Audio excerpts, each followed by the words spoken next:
Donald wouldn't love me or fell. Okay. First of all, what the hell kind of writing class is this? Huh? When I first came into this class, I just wanted to do my thing and get out. And that was, I thought, just 3 years ago. Ann tells me she came in 7 years ago, and I was already here. I gotta get this right to get out of here. I can't do this anymore. And here's how Donald and Patty keep everybody in here, especially Donald. I was done with this thing. And the next thing I hear, you can't have it in any of the...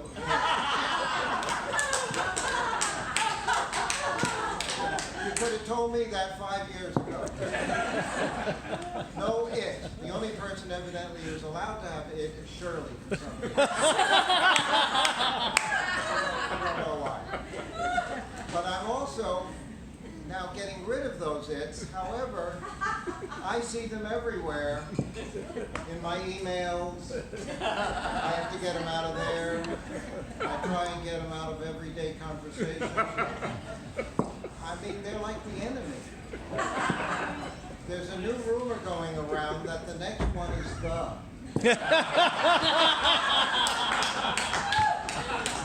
I also heard that but and if make.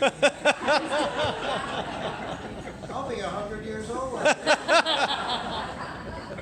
other thing is that I couldn't figure out when I started in this thing, that one day I'd be at the home of a great actress, Vanilla, feeding goats. Where in the writing thing does it say that?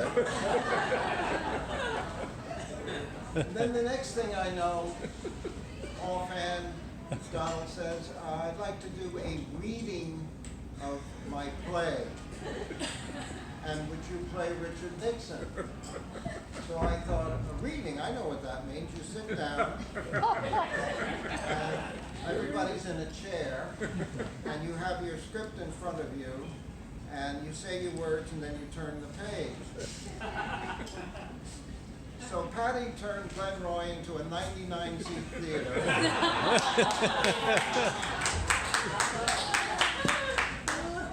And the next thing I know, there seems to be 6 months of rehearsal. I have to get a special light on my script because there's no sitting down. We're making exits and entrances. And most of the whole thing is about hats.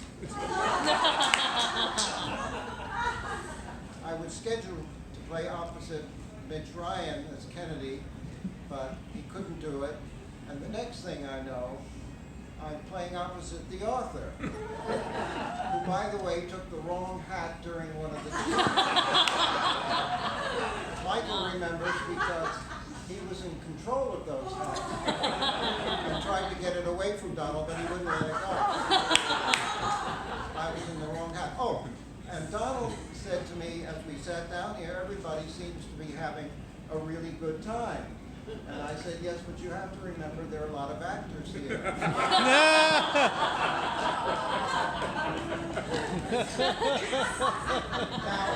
Now, in our production of the play, we had some great, famous, real professional actors who were extraordinary in this. And in some miracle that seems to happen at Glenroy, there were some people who I don't believe had acted before, who more than rose to the occasion. The Michaels and Jenny, who I think is a psychiatrist or psychologist or something, who turns out to be a world-class impressionist. We never know who she's going to be when she shows up.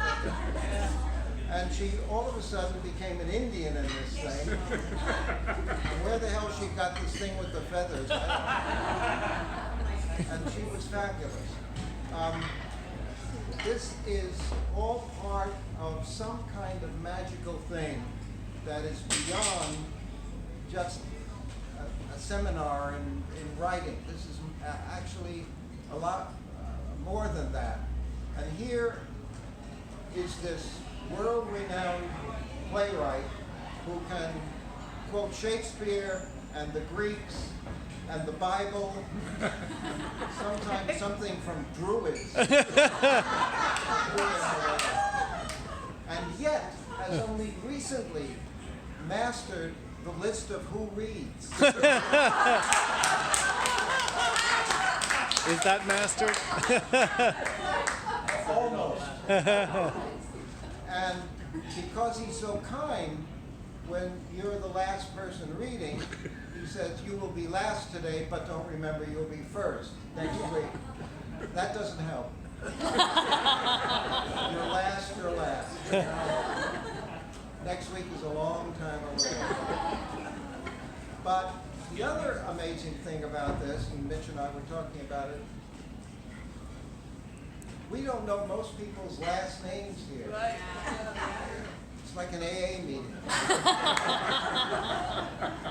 And yet we know more about each other than probably their family.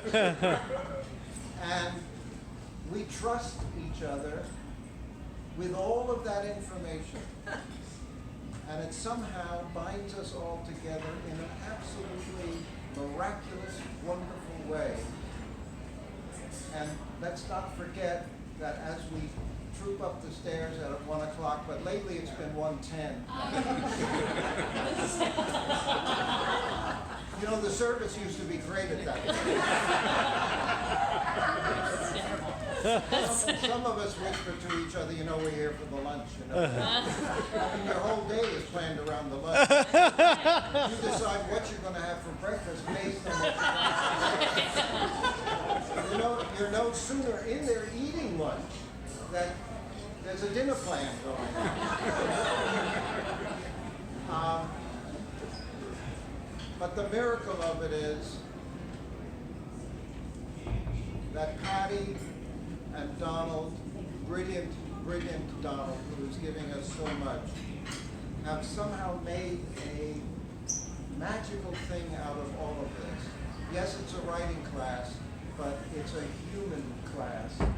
It's a class filled with wonderful, wonderful people that we have all gotten so close to in a way that you cannot possibly imagine. Who could have invented any of this? Yeah. Well, they did. They did, and we are forever grateful. We love you, and happy birthday.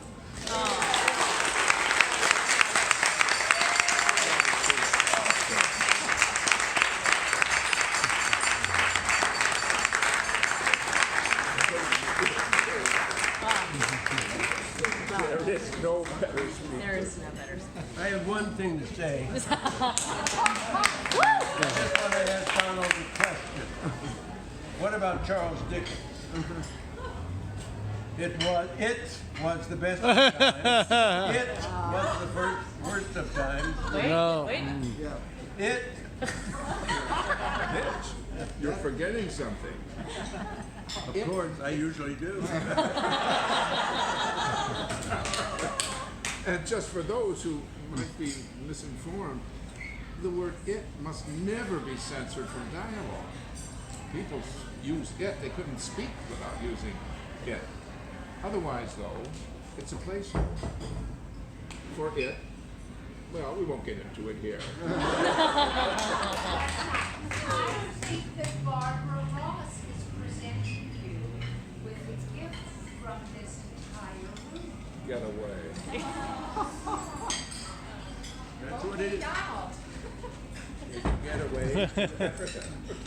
Barbara organized this herself. Thank you, Barbara. Thank you, Barbara. This is from everybody. Oh my. You might want to look at the quotes on the card. We had a little help from Patty. Ah. Oh. Yeah. What is it? Exactly like a manuscript. It says, but I don't have my, well I do, but William Shakespeare anyway, and everybody is, and of course, just to say, From the memory. Yeah. I'll read it. Yeah, let Mitch read it, please. Stand up. I'll start. No. Cure her of that. You know the rest of that. Oh, yeah, but, okay. Minister, yes, doctor. Canst thou not minister to a mind diseased? Yeah. Yes. Well, I guess it fits. Right. And this is, wouldn't be, It's not a good. Oh, you're in the right area. what is it? Yeah. Something that you're not going to say, okay, Google, but you're going to say, Alexa. You're going to say, Alexa, It is, what is play it? Bob and Ray. Just ask her a What? question if You can she just does. talk to it. You can just talk to it. The other thing, of course, is we call It's your personal assistant. yes. Yeah. It also Alexa, records what's the weather? Alexa, what's the weather? Alexa, tell me the news. He doesn't give back rubs. Say, sorry, I didn't get that module. Well, look, before we get to our dessert, let me thank It took a real conspiracy to get this figured out. and everyone, and Richard. There's no one that gives that kind of encomium. And this marvelous idea and execution, this Patty Freed production,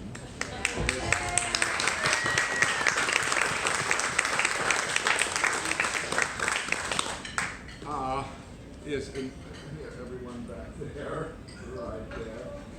Yeah, well, maybe I'll go back here.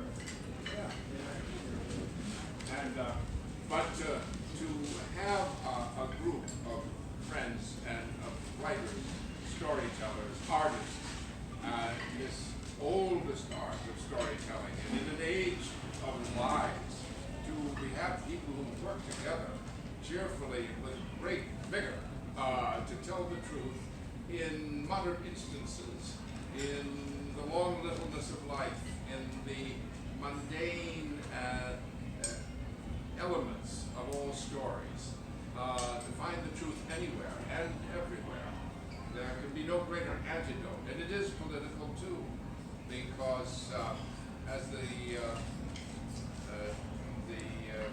chorus says, you do something, implying something truthfully authentic, and other people see it, and what happens, happens. So it is political. Everything is political in an age of lies. So it's a great honor to work with everyone here, and to see this week in and week out, never tiring, and looking for those moments of truth. It's inspiring, really, and I recommend it for against old age and illness.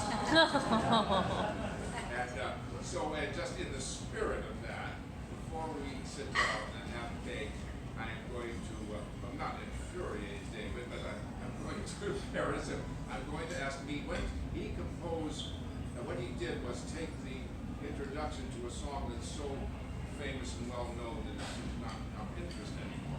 He took the introduction and saw it played, and you can Google as much as you like, and you won't find it done at this tempo.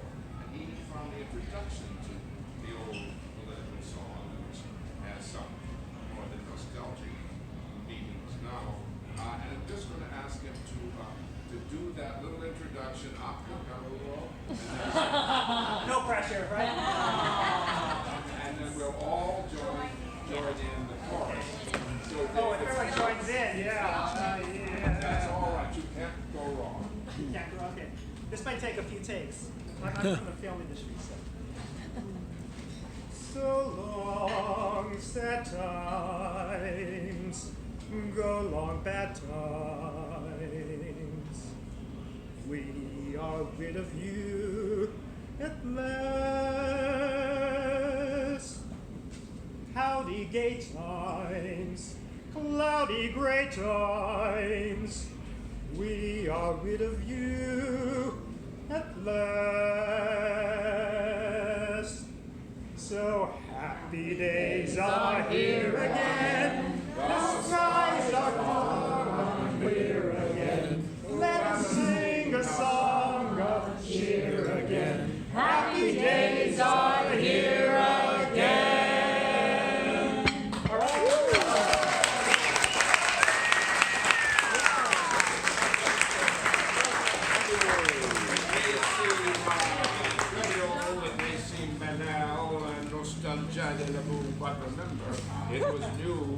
and it sounded the tocsin for the advent of FDR. So have hope, keep working, use your computers, and keep going, keep working. Thanks again.